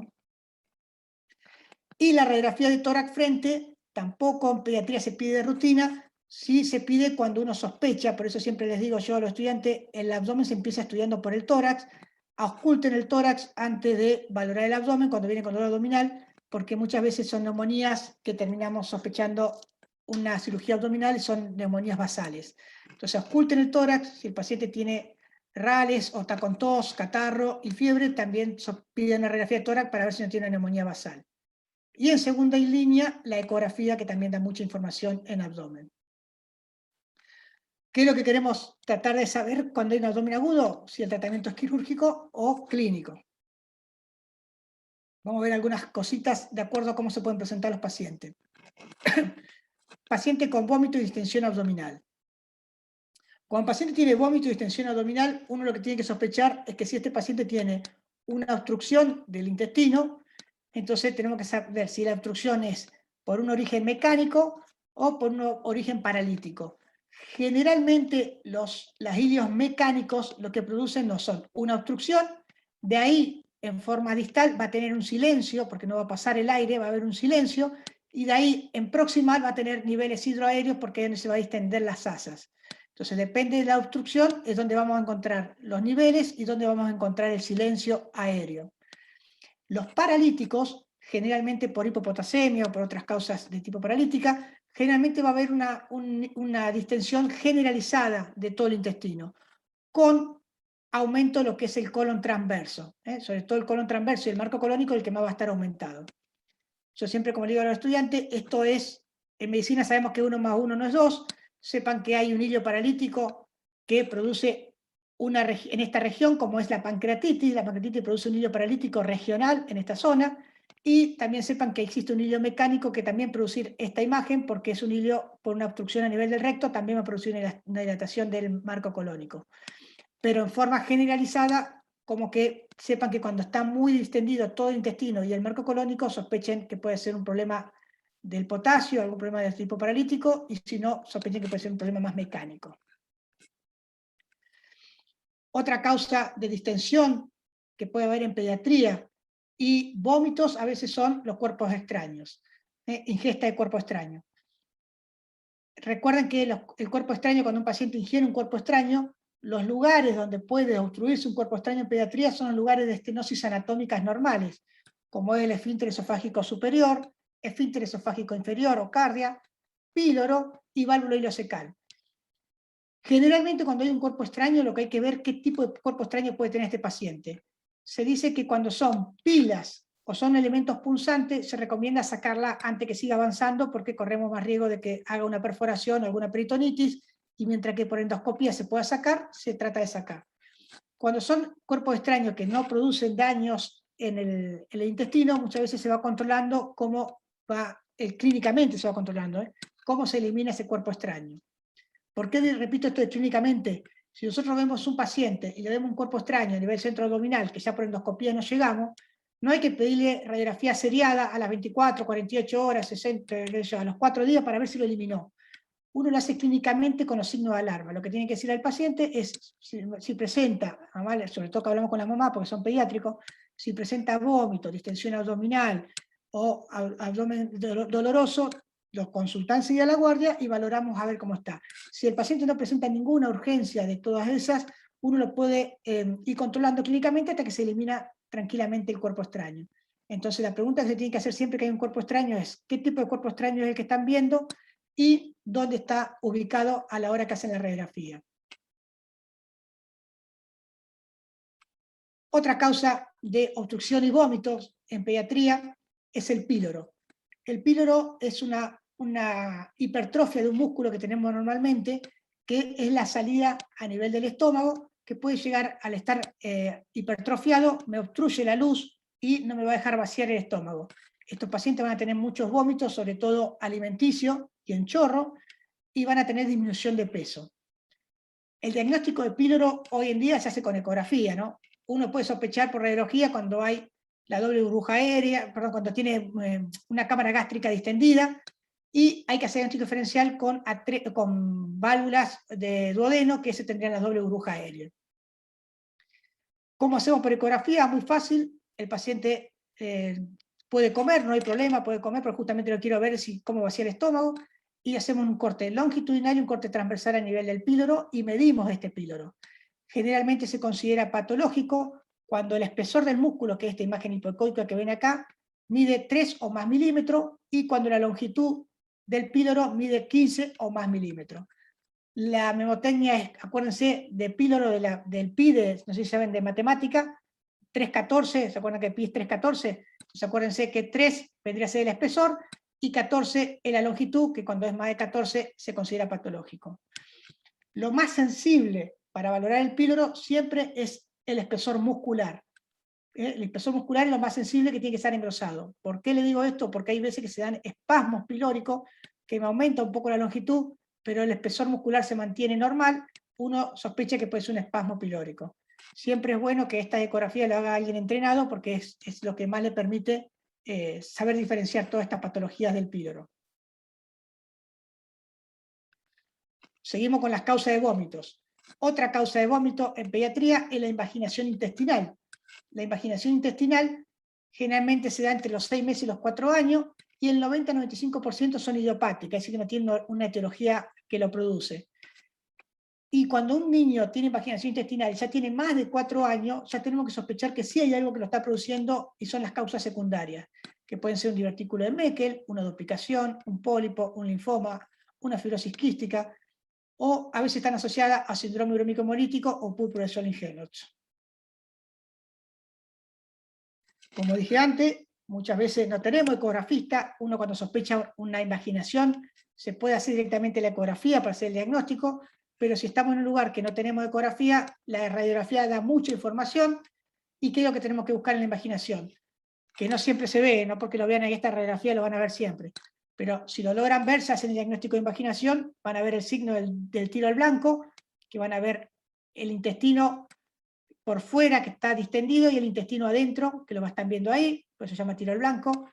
El signo del menisco, que esto es el colon transverso, y el colon se está metiendo dentro del colon transverso, que eso están viendo ahí, que en un paciente con clínica de invaginación, con la radiografía ya podemos hacer el diagnóstico en el caso que no tengan ecografía. Pero ya les digo, esto muchas veces no se ve en radiografía y no quiere decir que no tenga invaginación, ¿eh? En este caso acá lo desinvaginaron con un colon por enema. Hoy en día se está usando más el desinvaginación neumática, es decir, con aire, para poder desinvaginarlo, que da muy buenos resultados. Para invaginación por ecografía lo van a ver como el signo del pseudoriñón.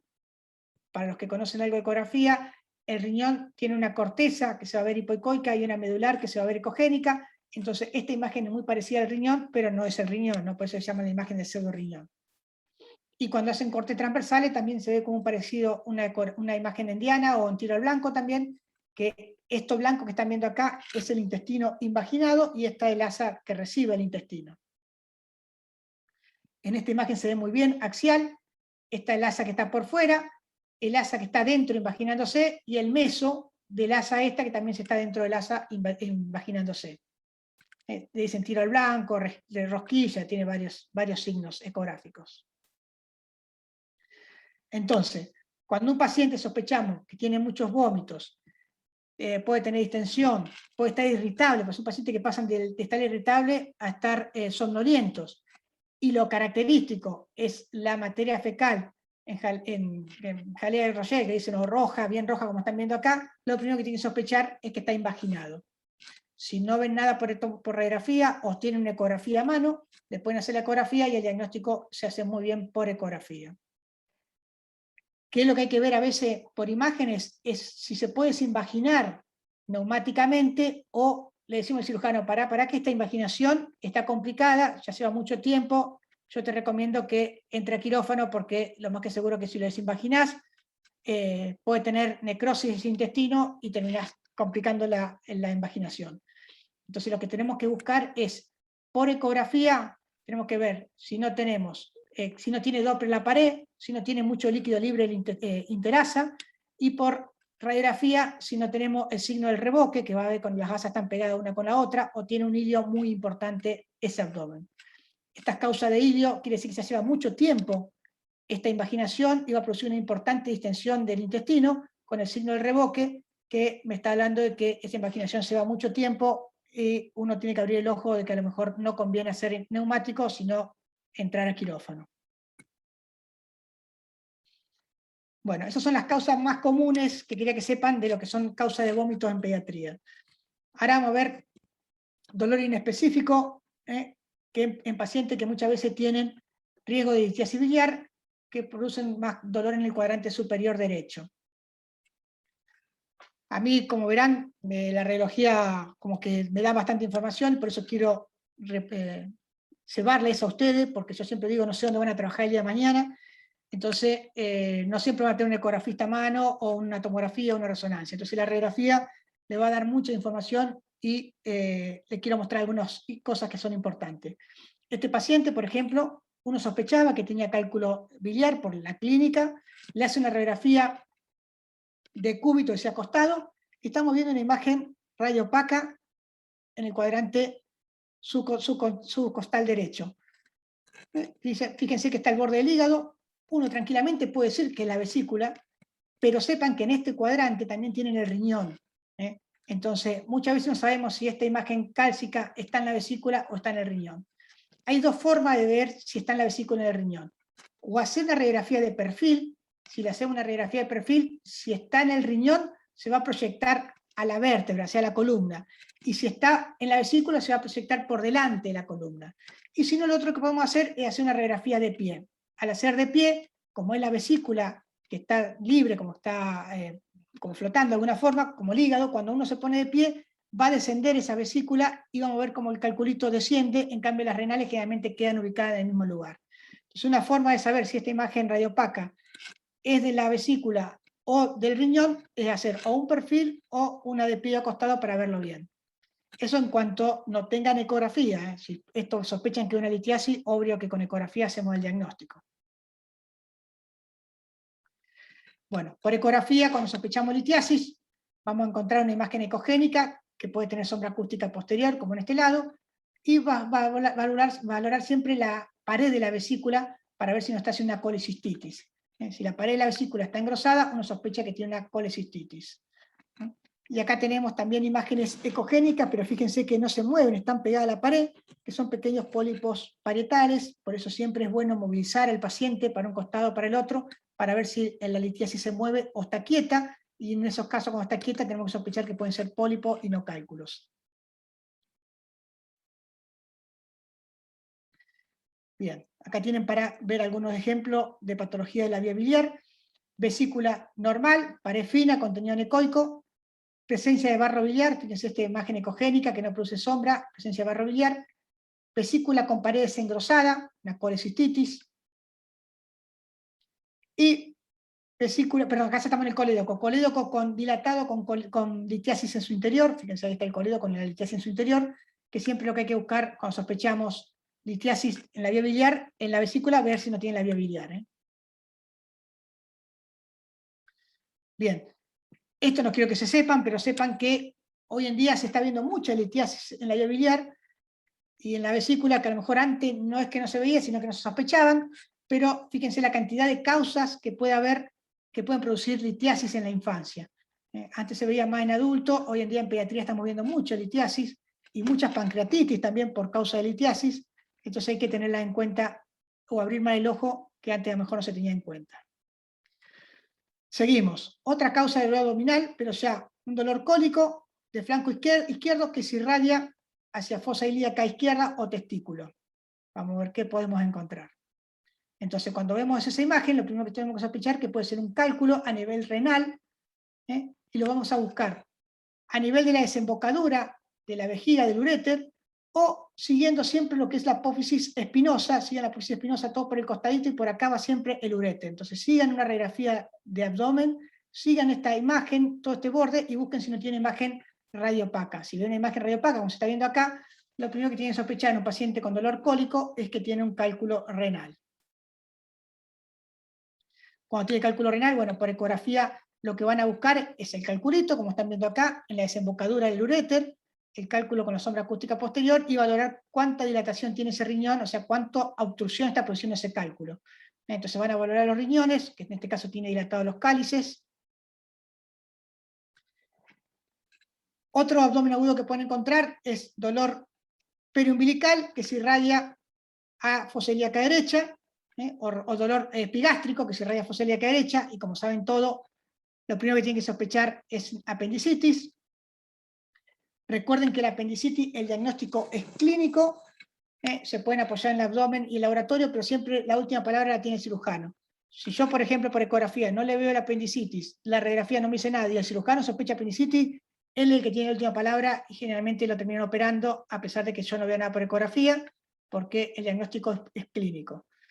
Si yo tengo dudas a la clínica de la radiografía, siempre se recomienda completar con una ecografía para ver qué vemos, y la ecografía sirve para ver si el apéndice está patológico, si hay complicaciones de esa apendicitis y diagnósticos diferenciales. Muchas veces pasa esto, que yo a veces les digo al cirujano y a la guardia, que te llaman un paciente con sospecha de apendicitis, a los cuales se le hicieron una radiografía, como todo abdomen agudo le hacen la radiografía, y en la radiografía se está viendo una imagen radiopaca en fosa ilíaca derecha, ahí está ampliada, fíjense que eso es el coprolito, con el edema de la pared del apéndice, y ya tiene el diagnóstico clínico y radiológico. No necesitaba la ecografía, le piden la ecografía igual, y en la ecografía informa lo mismo que la radiografía, se ve el coprolito, con la dilatación del apéndice. ¿Cuándo es bueno hacer una ecografía? Sobre todo en aquella clínica que es dudosa de apendicitis, sobre todo que aquellos pacientes que tienen el apéndice retrocecal ascendente, que no lo saben, pero bueno, es una clínica dudosa a la hora de valorar un apéndice, y en aquellos pacientes en los cuales no le cierra al cirujano o tenemos dudas. Cuando son las apendicitis retrocecal ascendentes, generalmente es como que llegamos tarde en la medicina porque son clínicas media dudosas, a veces hasta le dan antibiótico, y entonces cuando llegamos al diagnóstico terminan teniendo una colección porque se termina perforando el apéndice. Las apendicitis retrocecal ascendente es como que la punta del apéndice sube por detrás del colon ascendente y termina ubicándose cerca de lo que es el poro del riñón. Entonces lo van a ubicar este del riñón y van a ver que hay colecciones a veces por debajo del riñón, como están viendo acá, con el coprolito en su interior. Otra apéndice que a veces hacen dudar son aquellas apéndices que descienden a nivel de la pelvis menor, o sea, por detrás de la vejiga, y muchas veces se confunden con infección urinaria. Bien, acá tenemos un paciente que sospechaba en apendicitis, no decía nada la placa, le hacen la ecografía y por ecografía la están viendo bien el apéndice, que es como que esto que están viendo acá, esa es la pared y esto es el contenido, que siempre hay que comprimirlo por ecografía y no tiene que ser compresible, eso para diferenciarlo de un asa intestinal normal, ¿no? Entonces, hablamos de apendicitis cuando la medida es mayor de 6 milímetros, no compresible, y bueno, depende, esto no viene del caso que sepan, pero se puede diferenciar muchas veces entre flemonosa y gangrenosa por el cuestión de cómo vemos la pared. Cuando la pared la logramos ver en forma nítida, uno sospecha que es más flemonosa, y cuando la pared está más edematizada, más hipoecoica, sospechamos que puede ser gangrenosa. Varón de 18 meses con dolor difuso, vómitos, fiebre, defensa de 10 días de evolución, o sea que no, la clínica es media dudosa. ¿De dónde viene? Le hacemos una radiografía y estamos viendo una radiopacidad que llama la atención. Le hacemos la ecografía y la ecografía ve que esta radiopacidad que estamos viendo acá tiene nivel líquido-líquido, o sea, un nivel líquido más anecoico y un nivel líquido con más contenido. En este caso fue una apendicitis perforada, que el paciente había estado tomando analgésico y antibiótico, por lo cual llegamos medio tarde, pero bueno, se ve la ecografía, la colección, y por eso la clínica fue medio dudosa.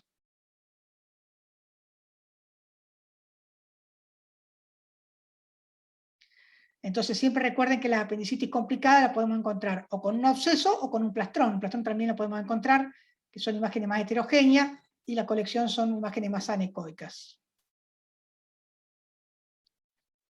Diagnóstico diferencial de apendicitis en pediatría. Siempre sospechen patologías urológicas, patologías ginecológicas en la mujer, como puede ser una torsión de ovario, un quiste de ovario. Es muy común la enitis mesentérica también en pediatría, que dan esos dolores tipo apendicitis, pero yo siempre les digo, por más que tenga enitis mesentérica, no descarten apendicitis, porque la apendicitis muchas veces va asociado a enitis mesentérica. Entonces, no quiere decir que porque tenga enitis mesentérica no tenga apendicitis. Siempre búsquenlo igual al apéndice. Si hacen una ecografía, busquen bien el apéndice cómo está.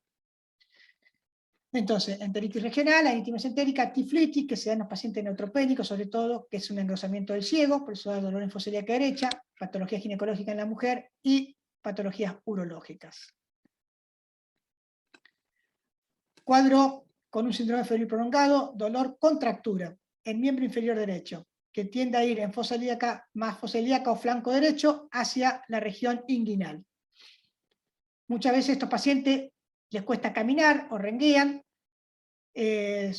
sospechan muchas veces, los pediatras sospechan, a veces hasta han sospechado artritis, sinovitis reactiva.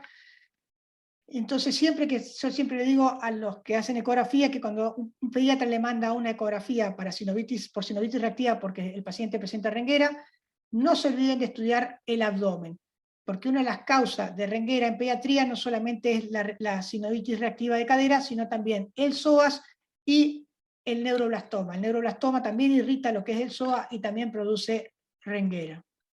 En este caso se hizo una radiografía. En la radiografía no había mucho que llamaba la atención. Lo que sí llamaba la atención, que yo siempre le digo en la radiografía de abdomen, valoren el psoas. Acá se ve muy nítido y acá no se logra ver el psoas, está medio borroso. Se hace la ecografía y en la ecografía se ve como el psoas del lado derecho está totalmente engrosado, a diferencia del lado izquierdo. Cuando vemos esto y sospechamos que puede tener un absceso de psoas, se recomienda completar con una tomografía, y en la tomografía con contraste, ahí están viendo el riñón con algo de contraste, y estamos viendo cómo el psoas, que es este músculo que está acá, tiene contenido hipodenso en su interior, que son colecciones que terminan, fíjense, en el psoas ilíaco, a nivel del hueso, de la parte ilíaca también tiene la colección, por eso este paciente puede tener renguera e irradiarse un dolor en flanco derecho, irradiarse a región inguinal. Entonces recuerden siempre que el psoas también se irradia hacia la zona inguinal y también puede producir renguera. Dolor epigástrico, trato de diferenciarlo por grupo para que ustedes se ubiquen en un paciente con dolores. Paciente con dolor epigástrico, siempre sospechar pancreatitis, sobre todo cuando se irradia en hemicinturón o en cinturón hay que sospechar pancreatitis. Recuerden que la pancreatitis en pediatría puede ser traumática, infecciosa o por alguna malformación de la vía biliar. Y la ecografía da mucha información. Perdón. La ecografía da mucha información. Nosotros tenemos que buscar cómo está el páncreas, si no está engrosado, si no está edematizado. Normalmente, yo siempre le digo que la ecografía tiene una sensibilidad y especificidad para pancreatitis del 70-80%. O sea que puede haber 30 a 20% que no vemos por ecografía. El diagnóstico de pancreatitis es clínico y por laboratorio, por amilasa. ¿Qué es lo que pasa? Muchas veces uno sospecha pancreatitis clínicamente, la amilasa está normal, la ecografía da patológica, es decir, la ecografía es pancreatitis, pero la amilasa es normal. Cuando pasa eso, que la clínica dice pancreatitis, la ecografía dice pancreatitis y la amilasa todavía no aumentó, se recomienda repetir la amilasa a las 24 horas, que generalmente está todavía subiendo, está como haciendo el pique, y van a ver cómo la amilasa aumenta. Lo que quiero decir con esto es confíen en la clínica. Si la clínica le dice que puede ser pancreatitis, y obvio que la ecografía también, no descarten pancreatitis por más que la amilasa sea normal, porque a lo mejor recién está subiendo la amilasa. Y lo otro que puede pasar es al revés, que la clínica sea pancreatitis, la amilasa aumentada, pero la ecografía normal. Si la ecografía es normal y los otros dos son patológicas, manéjense por la clínica y el laboratorio, porque ya les digo que hay un 20 a 30% de pancreatitis que no vemos por ecografía. La ecografía, volviendo a la ecografía de páncreas, es algo importante en pediatría porque podemos valorar cómo está ese páncreas, podemos valorar si tiene necrosis ya ese páncreas, y en el caso de la tomografía, recuerden que la tomografía se trata de no pedir en las primeras 48 a 72 horas, se pide sobre todo para ver las complicaciones a los 7 días, se pide la tomografía en las 48 a 72 horas cuando un paciente entra mal, ya con una pancreatitis severa, que a veces necesita terapia de entrada, ahí se puede pedir una tomografía porque hay algo que está mal dentro de su páncreas, y en ese caso sí se puede hacer una pancreatitis en las primeras 48 a 72 horas. Si no, se recomienda esperar a la semana porque lo que buscamos con la tomografía son las complicaciones. Hay artículos que dicen que cuando hacemos la tomografía dentro de las primeras 12 a 24 horas, con contraste endovenoso podemos nosotros favorecer con el contraste la necrosis del páncreas. Por eso también eviten la tomografía en las primeras 24 o 48 horas, a no ser que el paciente lo justifique por el mal estado, el estado que tenga el paciente, ¿no? Bien, un poquito de abdomen, quiero hablar un poquito de los tumores que puede haber en el abdomen, sobre todo cómo estudiarlos.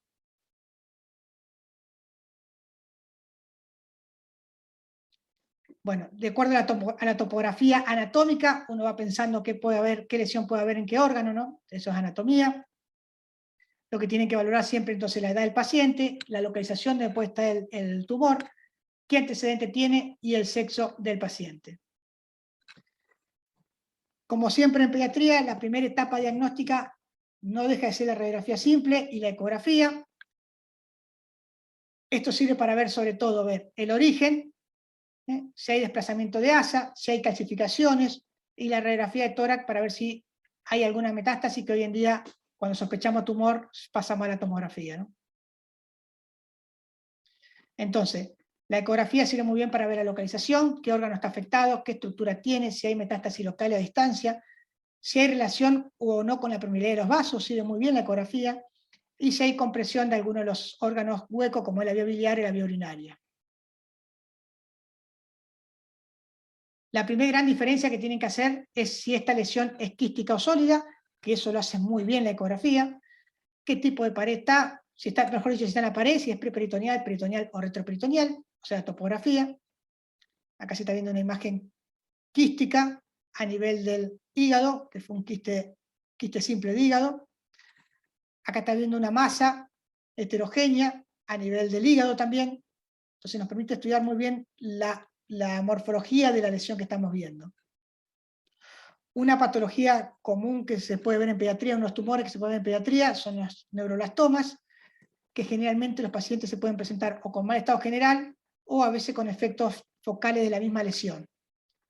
Hay que valorar si no tiene metástasis, siempre los neuroblastomas hay que valorar que no tiene metástasis, y valorar si no está afectando los vasos. Entonces uno puede empezar por la ecografía, pero siempre termina siendo o una tomografía o una resonancia.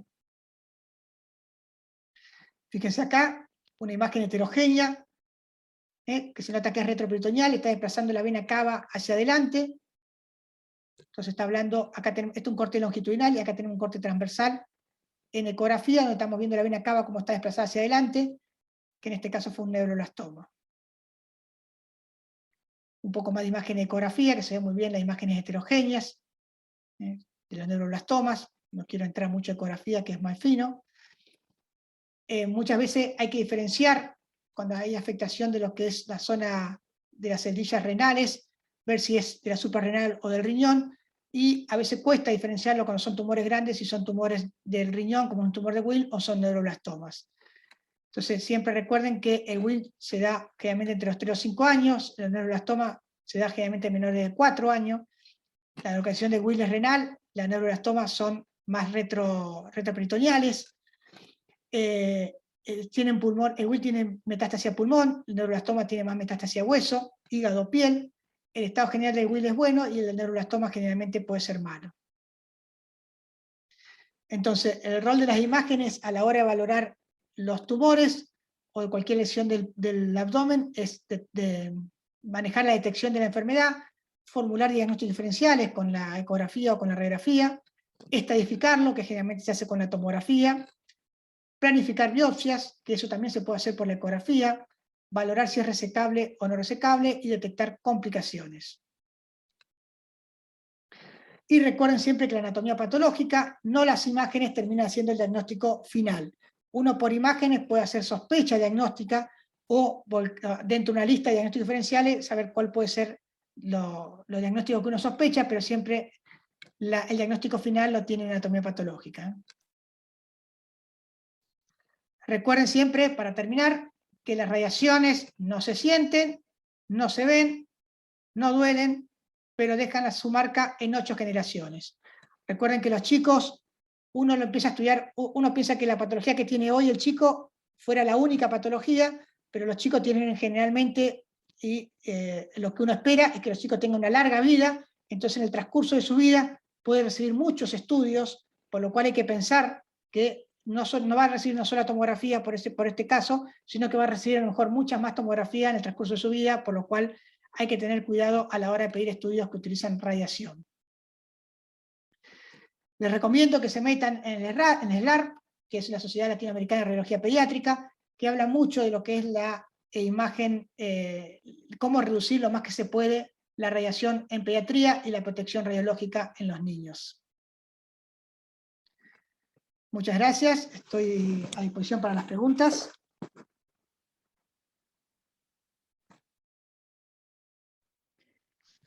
Sí, Doc, no hay preguntas, no sé si alguien quiere levantar la mano. Te quería hacer una consulta en el mientras tanto. Sí. Bueno, estarás al tanto que este último tiempo estamos recibiendo las placas radiográficas vía mail, ¿sí? Ajá. Yo trabajo en un centro de salud que depende del Hospital Miguel López.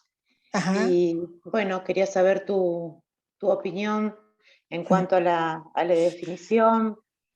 Hemos perdido hasta eso de transponerla en el negatoscopio. Y, yo te explico, desde el punto de vista de imagen de nosotros, que somos los que informamos, el problema es que las radiografías muchas veces no llegan ni con informe, entonces es otro tema. Desde el punto de vista de nosotros que informamos, las imágenes que no las vemos en el monitor, que son monitores especiales para ver imágenes, no son recomendables informarlas. O sea, nosotros cuando informamos radiografías o tomografía, lo que hacemos, lo hacemos con monitores específicos para imágenes. Si vos me preguntás, valorar una radiografía a veces en un monitor que a lo mejor no tiene la alta definición que tiene que tener y te viene por mail que a lo mejor lo comprimen para que tenga para que sea menos pesado, no es lo ideal. Si vos me preguntás a mí, yo para informar, si yo tengo que informar algo vía mail, algo no lo informaría. A mí, por ejemplo, en el hospital de niños, muchas veces hacen tomografía en el Iturraspe o resonancia en el Iturraspe y me vienen, nosotros por el PAC podemos mirar eso, y yo no lo informo del PAC, yo lo único que hago en el informe del PAC dar mi opinión, pero cuando quieren un informe mío, lo pido solamente que me hagan el CD, y el CD lo miro en el visualizador de imagen que tengo de alta definición para verlo. O sea, si vos me preguntás a mí si es bueno valorar una radiografía vía mail, es obvio que hay cosas que te podés comer por la definición que tiene el monitor comparado con un monitor de alta definición. Pero bueno, sobre todo en tomografía, en resonancia, en radiografía a lo mejor, viste, podés zafar un poco más, pero en tomografía necesitas una alta definición mejor. Por supuesto. Menos Y, no siendo sí. diagnóstico por imágenes. Y hoy, ahora que preguntás eso, también está bueno para recalcar que hoy en día con la radiología digital tiene sus cosas buenas y sus cosas malas. Lo bueno que tiene la radiología digital es que se repite mucho menos la radiografía. Entonces, vos generalmente, si te salió muy penetrada o muy blanda, uno puede jugar con los contrastes y podemos hacer una mejor radiología, una placa buena. ¿Qué es lo que pasa? Muchas veces a los técnicos les es más fácil arreglar una placa que está muy penetrada, o sea, ablandarla un poco, que al revés, cuando está muy blanda, oscurecerla un poco. Entonces, a veces los técnicos hasta que le ponen un poquito más de kilovoltaje y miliamperaje para poder arreglarla mejor. No sé si me explico. Sí, O sea, a sí. veces es como que irradian un poquito más, pero sale, no repiten, ¿no? Pero comparado con la radiografía tradicional, es que antes le ponían tanto kilovoltaje y amperaje y ahora como que le ponen a veces un poquito más porque es más fácil para eso. Corregirlo, poniendo más blanda en una placa que cuando está muy blanda ponerla más oscura. Entonces hay que tener cuidado. Y lo otro que hacen los técnicos, que también tenés que estar encima a veces los técnicos, es que la radiografía común, convencional, vos sabías cómo la sacó el técnico porque te llegaba la placa, entonces vos sabías si no colimó. Muchas veces te llegaba una radiografía de tórax y te llegaba un poco más hasta la pelvis de la radiografía de tórax o hasta el cuello con la cabeza. Entonces nosotros enseñamos, de esa forma le podíamos decir al técnico, escuchame, colimame un poquito más en pediatría a la área que yo quiero ver. Si yo quiero ver abdomen, colimame abdomen. Si yo quiero ver tórax, colimame tórax. En cambio, hoy en día con la digital, te amplían la colimación para no comerse nada, te lo amplían y después cuando te llega a vos, te llega hermosa, bien colimada, pero en realidad te la colimaron después con la computadora. Entonces, esas son cosas malas de la digital que a veces hay que cambiar la forma de trabajar los técnicos. No es que sea malo lo digital, sino que hacen cosas para no quedar mal y rayan un poquito más los pacientes. Bien, a eso no lo tenía en cuenta. De todas maneras, te iba a decir personalmente, yo las veo más lindas, para llamarlo de alguna manera, cuando me la mandan por mail. Pero bueno, por supuesto que no sé decirte de la definición y demás, pero sí me ha pasado que las placas comunes por ahí vienen muy veladas y no se ve nada. Tiene que tener buena Y técnica. estas últimas, que hará 15 días que empezamos con esto, la verdad que bueno, se ve y tenés todo eso de que podés ampliarla, acercarla y demás. Eso es bueno. Si vos lo podés ampliar y eso es bueno. Es bueno porque lo podés ampliar y podés hasta jugar con los contrastes también si querés. Pero siempre y cuando tengas un monitor que sea de buena definición. Ya te digo, no es lo mismo. Yo no sé de técnica de monitor, pero la calidad de los píxeles que tienen es lo que te permite mejorar la imagen o no. Exacto. Sobre todo en tomografía, ¿viste? En placa uno como que está más acostumbrado a ver cosas más groseras. Exacto, exacto. A propósito de esto, un comentario. Por una cuestión de limitar la contaminación, es muy común que salgan algunas radiografías impresas en papel. Sí, eso sí. Eso. Mi ojo, por lo menos esto es personal, no puedo definir ni tampoco hacer, digamos, esa abstracción como para darle esa tridimensionalidad a la radiografía que uno lo puede hacer con el gel. Uno al gel lo puede inclinar y puede medianamente imaginarse una lesión, la profundidad y todo ese tipo de cosas. En papel, lamentablemente, no tiene esa definición. No, entre el papel y mandarlo por mail, pero 100.000 veces preferiría mandarla por mail, que uno puede jugar con la computadora. El problema a veces los tiempos de los médicos, hasta que se baja y todas esas cosas que a veces tardan, ¿no? Cuando te la mandan. Sobre todo cuando te dan el CD, que tenés que tener a veces lectora de CD, hasta que la abrís, todo. Entonces ese es el problema a veces. Tiempo. El tiempo, claro. Es otra dificultad que tenemos. Muchas veces mandan los CD que a veces se pueden... Hay dos programas para poder abrirlo. Uno está en internet y otro debería venir con el CD. Sí, incorporado. No siempre se puede abrir. O sea, a veces hay versiones nuevas, supongo, que nos limitan mucho para poder abrirlo y ver la imagen un poquito más grande. Claro. Porque a veces la imagen que viene impresa en la tomografía, qué sé yo, tiene 4×6, y en la pantalla uno la puede ver un poco más magnificada, ¿no? Sí, sí, sí, seguro. No, no, siempre conviene entre el papel ese conviene siempre el CD o por medio, obvio que es mejor, mucho mejor que puedes jugar con las imágenes. Ahora, Sí. a propósito de esto, una cuestión muy importante es lo que habías dicho en la primera parte de la comunicación con el especialista en diagnóstico por imágenes, porque ante la duda, no solamente para solicitar, sino por ahí para interpretar, nada mejor que el ojo avesado del que tiene experiencia como para decirnos, mira, en tal lugar busca que vas a ver la lesión. Claro.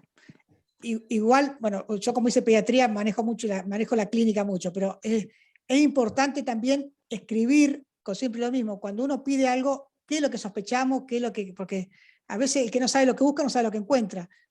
Sí. A mí me gusta por lo menos que me den muchos datos clínicos porque me ayuda a mí saber en mi cabeza qué es lo que estoy buscando en un estudio. Entonces es bueno, cuando hacen los pedidos, los médicos, escribir la mayor cantidad que puedan del paciente para hacer una sospecha diagnóstica, ¿no? A la hora de hacer un diagnóstico. Que a veces cuesta, ¿viste? Como que no, les cuesta poner el diagnóstico, en el hospital, por ejemplo, cuesta poner diagnóstico, sospecha diagnóstica o clínica del paciente. Sí, Que es importante, ¿no? Yo siempre le pongo como ejemplo la epilepsia en neuro, que muchas veces hay pequeñas epilepsias de una pequeña displasia cortical, que a veces se nos pasa de larga a nosotros, pero el neurólogo muchas veces sabe qué área convulsionó, qué área tuvo la epilepsia, ya sea por electroencefalograma o por la clínica, y eso van directo a buscar el lugar donde puede haber la epilepsia. Por eso es importante también para nosotros también que nos den la información esa, para saber dónde puede buscar más nítidamente, ¿no? Por eso es importante siempre ir a la clínica. Bueno, Doc, acá hay una pregunta, Darío, si va a estar grabada la presentación. Sí, doctora, esto va a estar grabado. Nosotros después le vamos a enviar por correo electrónico los datos de acceso a la plataforma Moodle para que puedan ver esta presentación y puedan hacer consultas si es que tienen alguna consulta y se la trasladamos al disertante. Perfecto. Sí, pero preguntitas no hay nada. Bueno. Que Bueno, tengan buenas además noches, la entonces. próxima clase es el 15 de octubre. La semana que viene es feriado, la próxima clase es el 15 de octubre. Perfecto. Bueno, Bueno, doctor. muchísimas gracias, doctor. No, Gracias, muchas gracias a Alejandra. ustedes y buenas noches. Buenas noches. Que descanse. Gracias. Buen fin de semana para todos. Gracias, Darío. Hasta luego, doctor. Muchas gracias. Doctora también, hasta luego.